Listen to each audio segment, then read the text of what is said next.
I'm sure you heard about Sudoku, but if you're watching us, you're probably looking for tips and tricks about solving one. This time we will show a very easy example, not requiring any advanced techniques, but if you want to learn about those, feel free to subscribe to our channel, we'll definitely get there. First, let's repeat what a Sudoku is. Our goal is to fill this grid here with numbers between 1 and 9 so only one of them is present in every row, column and 9-cell bounded block of the grid. How do we approach this? Well, the key to this is we need each number to be present in each row, column and bounded block. On this example grid here, we need to place a 7 in each of these two 9-cell blocks. At the same time, if we mark all the rows and columns that already have a 7, so they can't have another one, it will get us down to one cell in each of the bounded blocks. And this is where our remaining two 7s are. Please note I didn't eliminate the placement based on being in the same bounded block to save some time. After all, we are looking to two specific blocks, and neither of them contains a 7. We can repeat the same trick for the 5s. We are missing them in 3 out of 9 bounded blocks and our initial scan will only allow us to place 2 out of 3. But as soon as they are in place we can use them to eliminate their respective rows and columns, limiting the last 9-cell block to a single cell where 5 can still be placed. 7s are places, 5s are placed, now we can look at 4s. Same story as with the 5s, we have 3 blocks missing 4s. The initial elimination allows placing 2 of them and as the second step we can place the remaining 1.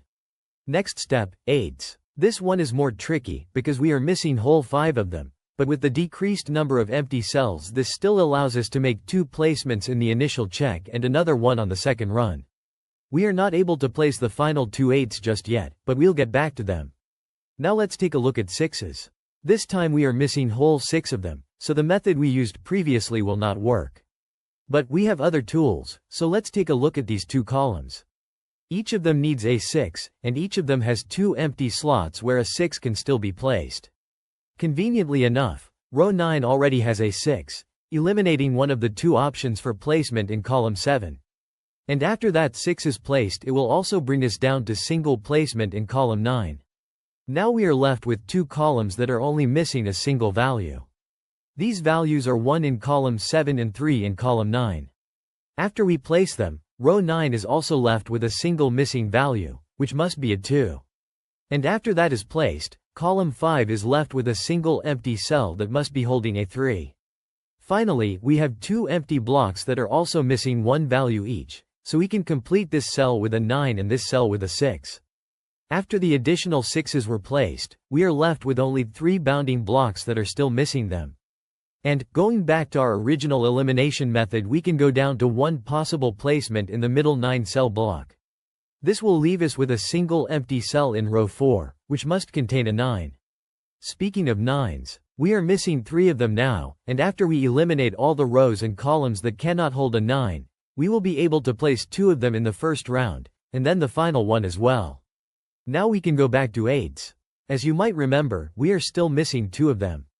But after we place the 9, the top 9-cell block is left with a single possible placement, which then leaves us with a single placement for the bottom 9-cell block as well. Now this bottom block is left with a single empty cell, which must be 3, and then row 7 is also left with a single empty cell, which must be a 1. Speaking of 3s, we are still missing 2 of those, but at this point placing them is very easy. This leaves column 4 with a single empty cell that must contain a 1 and row 5 with a single empty cell that also must contain a 1. After these are placed, row 2 is left with a single cell that must contain a 2. Column 6 is left with a single empty cell that must contain a 2. Column 8 is left with a single empty cell that must contain a 1. As you probably noticed, these cells were also last in their respective 9-cell blocks and it doesn't matter which one we use.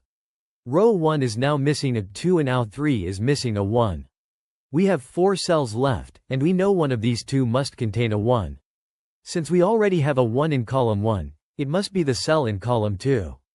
And finally, row 6 is missing a 6, column 1 is missing a 2 and column 2 is missing a 6.